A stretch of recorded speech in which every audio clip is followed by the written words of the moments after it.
नमस्कार, इन खबर देख रहे हैं आप। मैं हूं आपके साथ एहसन रिजवी। भारत में इस वक्त चुनाव का महीना चल रहा है और चुनावी मौसम में 20 तारीख का वो दिन है जब लखनऊ की लोकसभा सीट पर भी चुनाव होना है। हालांकि 3 चरणों के चुनाव हैं जो संपन्न हो चुके हैं।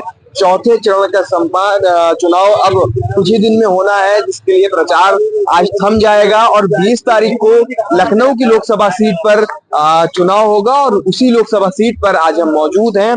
हमारे पीछे आप देखिए कि ठाकुर साहब की लखनऊ की मशहूर चाय की दुकान है, जहां पर कुछ लोग मौजूद हैं जिनके माध्यम से ये जानना चाहेंगे कि इस बार किसकी फिजा है, लखनऊ किसके साथ है, लखनऊ में किसकी कौन अपनी जीत दर्ज करेगा, क्या फिजा है, क्या मुद्दे रहने वाले हैं। शुरुआत करेंगे भाई साहब से। भाई साहब, क्या लग रहा है इस बार किस मुद्दों पे चुनाव होगा? और क्योंकि आपकी यहाँ पर एक दुकान है, यहाँ पे तमाम तरह के लोग आते होंगे, बहुत चर्चाएं होती होंगी, तो क्या ऑब्जर्वेशन है, क्या लगता है? मेन मुद्दा जो है महंगाई और बेरोजगारी तो वही है। ठीक है, नवयुवकों को जो है नौकरी देना बहुत जरूरी है, इस सरकार को जो है देना चाहिए। बाकी राजनाथ सिंह ही यहाँ से जीतेंगे। ठीक है, बीजेपी की फिजा है, बांदा से है, वहां भी जो है बीजेपी ही जो है जीतेगी। बाकी पब्लिक यदि विश्वास कर रही है तो इनको भी खरा उतरना चाहिए और नवयुवकों को जो है नौकरी देना बहुत जरूरी है। ये सबसे बड़ा मुद्दा है, महंगाई और बेरोजगारी। यहाँ पर तमाम लोग आते होंगे, सबकी अपनी अपनी राय होती होगी, तो कुल मिलाकर अगर उनको निचोड़ कर आप बताएंगे तो क्या लगता है जनता के मन में, क्या विचार है इस पर? नहीं, जनता बीजेपी की ही सरकार बनेगी, जनता की यही राय है।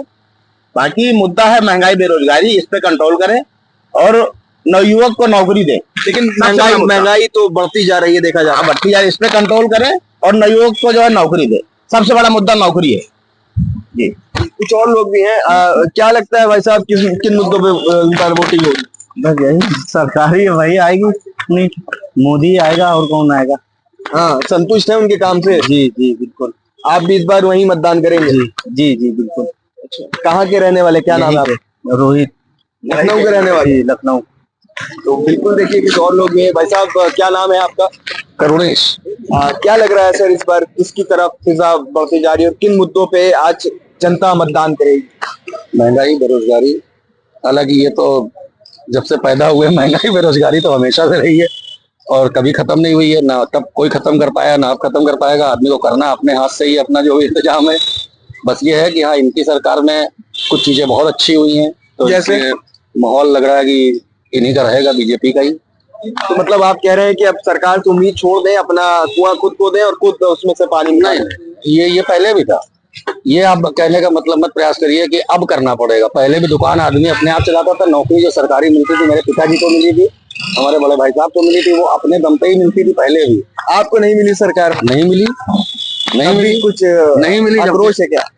अरे यार, सरकारी नौकरी कुछ होती है क्या?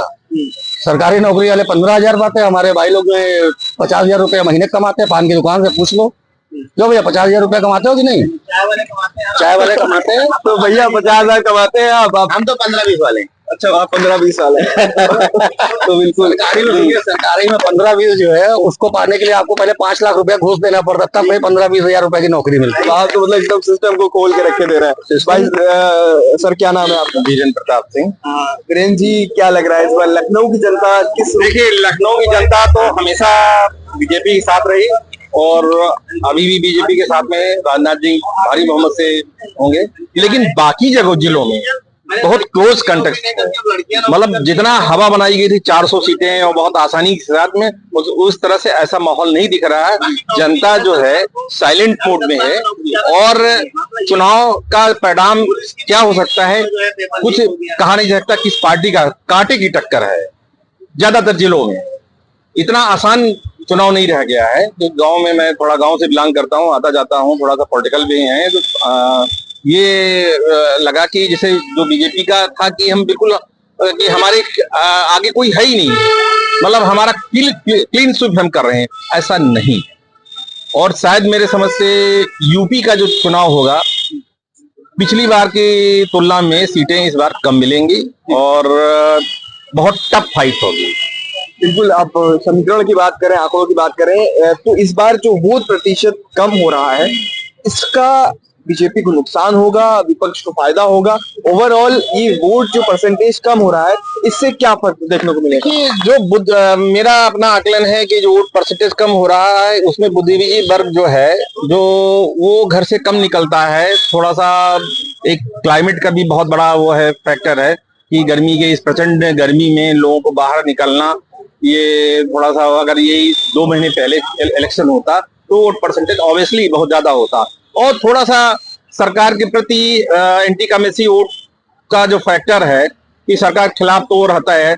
इस गवर्नमेंट में मैंने जो फील किया 10 साल की कार्यकाल में, महाराज जी के कार्यकाल में लॉ एंड ऑर्डर ऑब्वियसली बहुत अच्छा किया इन्होंने, लेकिन रोजगार की दृष्टिकोण में कोई भी नया इंडस्ट्री कोई भी नया चीज, सेरेमनी तो बहुत हुई, सेरेमनी हुई, तमाम पैसा हुआ, लेकिन ग्राउंड लेवल पे अगर देखा जाए, आप क्योंकि पत्रकारिता के विधा से हैं, हम लोग भी जर्नलिस्ट के उस जमाने में करते थे, लेकिन ग्राउंड लेवल पर डेवलपमेंट नहीं दिखाई दे रहा है। एक भी चीज आप देख लीजिए कि जो पुराने प्रोजेक्ट थे उन्हीं को फीता काटा जा रहा है, जो अखिलेश जी के गवर्नमेंट में थे बनाया था, चाहे मेट्रो चाहे जो भी व्हाटएवर चाहे चीजें, एक कोई ऐसा सृजन नहीं किया गया जिससे नवयुवक को, हमारे उत्तर प्रदेश में नवयुवक जो हमारा है उनको कोई रोजगार का साधन मिला हो, कोई ऐसी इंडस्ट्री लग गई हो जिसमें कम से कम 10,000 20,000 आदमी को एम्प्लॉयमेंट मिला हो। साथ साथ में जो गवर्नमेंट के बड़े बड़े एसेट्स थे, जैसे हमारा एयरपोर्ट है, एयरपोर्ट गवर्नमेंट का बनाया हुआ सारा इंफ्रास्ट्रक्चर उसको रन कर अडानी कर रहा है।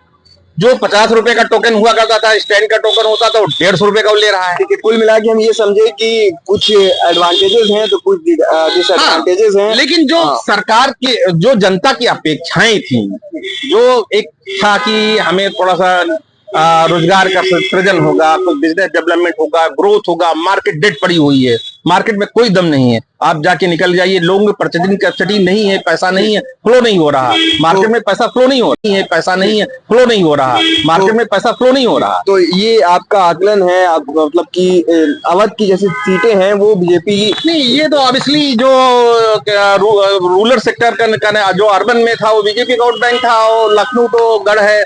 मैं तो देख रहा हूँ करीब 88-89 से देख रहा हूँ कि ना, मतलब लखनऊ में तो कभी बीजेपी का ही मतलब बोलबाला रहा और आने वाले समय पे ही रहेगा, लेकिन बाकी रूरल सेक्टर में मतलब जो है वो बराबर की नेक टू नेक की लड़ाई है। तो कुछ लोग और हैं, उनसे बात करेंगे। तो ठाकुर साहब की मशहूर चाय के ये ओनर हैं, आप पे ऑन कैमरा ये कहा गया है कि आपकी इनकम तो सरकारी नौकरी से भी ज्यादा है, लेकिन ये बताइए कि इस बार जो आप, क्योंकि यहाँ पे लोग आते होंगे, चर्चा, चाय पे चर्चा बड़ी मशहूर है लखनऊ में, तो क्या चर्चाएं होती हैं, किसके साथ इस बार लखनऊ की जनता दिखाई दे रही है?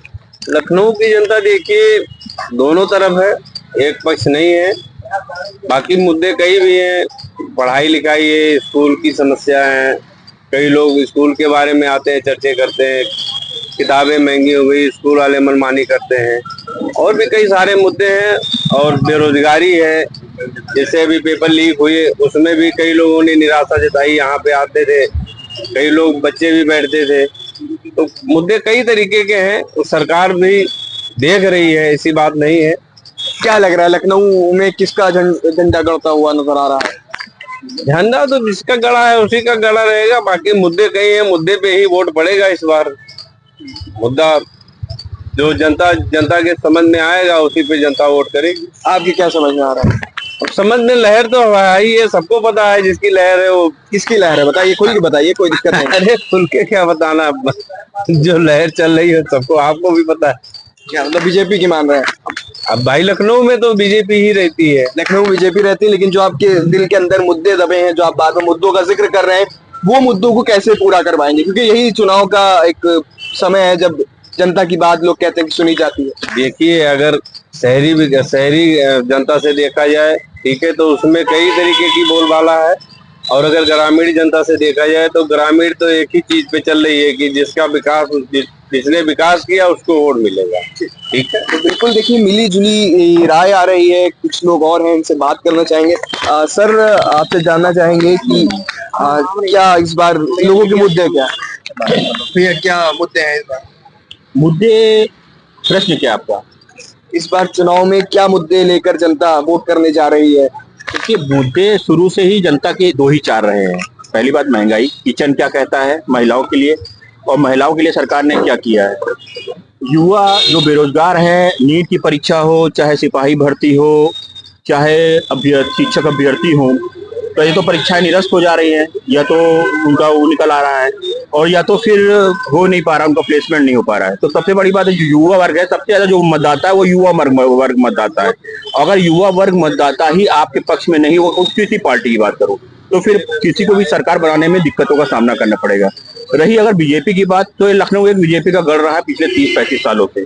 30-35 सालों से गढ़ रहा है, तो एक निस्संदेह कहना अनुचित नहीं होगा कि बीजेपी यहाँ से जीत सकती है। लेकिन जो गठबंधन उम्मीदवार है, ये एक अच्छा खेल खेला गया है और अच्छा हुआ है गठबंधन उम्मीदवार द्वारा। इससे क्या होगा कि वोट कांग्रेस और सपा के डिवाइड नहीं होंगे। लेकिन बीएसपी इसमें सेंधमारी करेगी। बीएसपी का सेंधमारी यहाँ करने का कोई नहीं बनता है, क्योंकि अगर हम पूरा अगर निकाले तो पुराने समय से बीएसपी ने कभी भी लखनऊ में दूसरे या तीसरे पायदान पर कदम नहीं रखा है, हमेशा नीचे ही पायदान पे रही है। पिछली बार का जो वोट प्रतिशत था 2019 का, वो 1.74 था। मनोज कुमार जो उसके उम्मीदवार थे कांग्रेस के, उन्होंने पाया था, तो बहुत कम पाया था। इसीलिए आपकी कांग्रेस के जो उम्मीदवार गठबंधन सपा के रविदास मल्होत्रा उतरे हैं, वो एक अच्छी फाइट दे सकते हैं, क्योंकि अल्पसंख्यक हो और चाहे निम्न वर्ग का मतदाता हो या मध्यम वर्ग का मतदाता हो, उसके बीच में पैठ अच्छी है, तो ये एक अच्छी फाइट देखने को मिलेगी। और रही बात अगर 400 पार की, तो खाली अगर राम मंदिर को मुद्दा बना के अगर कहा जाए 400 पार, तो ये उचित नहीं है, क्योंकि जनता कोई भी हो उसको उसका घर चलता है खाने पीने से और घर की बेसिक चीजों से। अगर वही उसको उपलब्ध नहीं होंगे सुचारू रूप से, महंगाई अभी 5-10 साल की बात नहीं करके बीजेपी आई तो महंगाई बढ़ गई, ऐसा कुछ नहीं है। कांग्रेस का लो चाहे शासन का लो, लेकिन महंगाई बढ़ती है, लेकिन बढ़ने का एक क्रम होता है, 5%, 2%, 7%, 10%। लेकिन महंगाई दुगने तिगुने स्तर पर नहीं बढ़ जाती। जो दाल 60-70 रुपए की आज 170 की बिक रही है, जो आटा था 12-15 से अधिक बढ़ी है महंगाई। खुदरा महंगाई तो हद से अधिक बढ़ी है, और इसका असर सीधे सीधे गृह महिलाओं पड़ा है। एक जो हम कहते हैं, एक कोई भी प्राइवेट जॉब, चाहे आप हो चाहे मैं हूं, ज्यादातर लोग प्राइवेट नौकरी करने वाले हैं, उनकी 20,000 25,000 तनख्वाह होती है, इनको बच्चों को भी पढ़ाना, उनको घर भी देखना, सब कुछ मेंटेन करता है। उसमें सीधे सीधे असर किचन का भी बहुत बड़ा इफेक्ट पड़ता है। अगर रोजमर्रा की चीजें, आप दूध आपको डेली लेना ही लेना है, जो दूध 50 रुपए था, 40 रुपए था, 70 रुपए लीटर दूध है, तो बेसिक चीजों पर अगर आप नहीं सरकार ध्यान देगी तो कैसे चलेगा। और दूसरी बात, सबसे बड़ी बात है, बुनियादी ढांचे ये है कि अरविंद केजरीवाल ने सरकारी स्कूलों की जो मापदंड रखे थे, आज दिल्ली में सरकारी स्कूलों में लोग बढ़ रहे हैं और बड़े बड़े लोग सरकारी स्कूलों में नाम लिखवा रहे हैं। लेकिन उसी विपरीत क्या हो रहा है, लखनऊ के जितने भी स्कूल थे माध्यमिक, जितने भी, चाहे जुबली इंटर कॉलेज रहा, चाहे अमीनाबाद रहो, चाहे क्रिश्चियन रहो, चाहे जो भी कॉलेज रहे हो, ये बंदी के कगार पे, इनमें जो है अभ्यर्थियों की संख्या लगभग खत्म होती जा रही है। इस पर सरकार का कोई ध्यान नहीं है।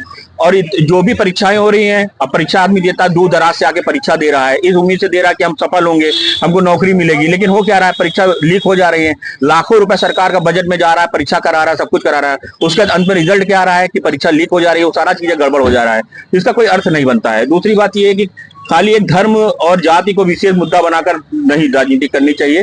राजनीति बेसिक जो चुनाव होने चाहिए वो मुद्दों पे होने चाहिए, और मुद्दे जो बेसिक होने चाहिए वही मुद्दे होने चाहिए। तो बिल्कुल आपका ये कहना है कि लखनऊ का जो वोट बैंक है वो मेजर बीजेपी के साथ है, लेकिन मुद्दे कई हैं, लोगों के दिल में बातें कई हैं, कई ऐसे महंगाई के, बेरोजगारी के, युवाओं के लिए नौकरी के मुद्दे हैं जिनको लेकर इस बार मतदान करेंगे। हालांकि लोगों का ये कहना है कि बीजेपी का गढ़ कई सालों से रहा है लखनऊ की सीट, तो इस बार भी लखनऊ से बीजेपी जीतेगी, ऐसा लोगों का कहना है। बहरहाल सारी जो आंकड़े हैं, सारी जो ये इस तरह की बातें हैं, इन पर 4 जून को विराम लग जाएगा। लखनऊ से इन खबर के लिए एहसन रिजवी।